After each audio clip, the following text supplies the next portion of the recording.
So I want to look at some of the numbers comparing a listing that's at 839K and how to make this more attractive to an end buyer. And this is a scenario that's actually based out of California, and it's been on the market for a little bit. So what do? Do you lower the price? Do you increase agent commission to attract more buyers? What do you do to be able to make this more attractive for a buyer? So what I've done is I've created a couple scenarios, and you can see in yellow, 839 is the base price. I've lowered the price to 826 and then to 818 here.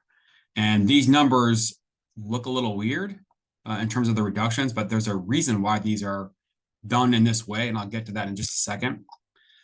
But let's look at the payments. So going down by about 13K, the payment to the buyer is going to be lower by about 90 bucks, 80 something bucks, give or take.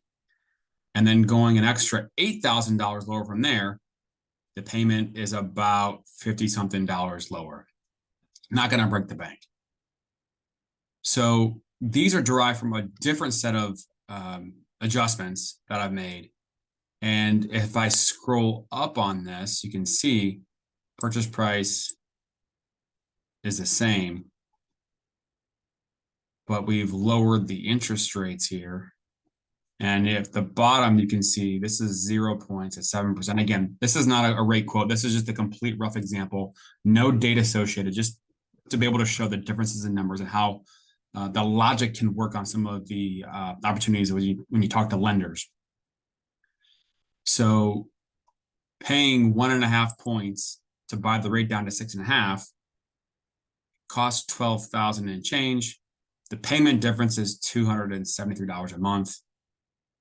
So 6808 down to 6534.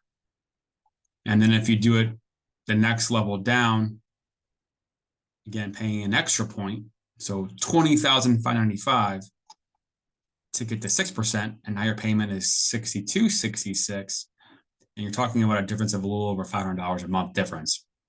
So a difference of $500 versus straight up just lowering the price around 20K only lowers the payment by about $140 a month. So $140 a month difference by just lowering the price versus using the money to buy down the interest rate, which lowers the payment by $500. So if you look at this from the seller standpoint, okay, if I've got 20 grand right here, this $20,000 difference, if I want to take this dollar amount, and if I'm willing to lower my price by $20,000,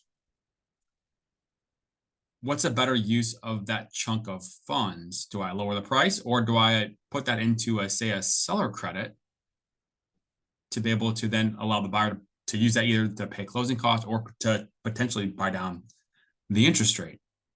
And this is an FHA loan, so you're going to see FHA upfront PMI, monthly PMI gets built in here. FHA is a 3.5% down payment. This is in California and Los Angeles County, so this is like high cost area. The county loan limits are over $1 million, so that's why FHA is allowable here. So if you have thoughts or questions or want to learn more about this, feel free to message us. You can always reach me on my cell phone, 314-956-1580, 314-956-1580.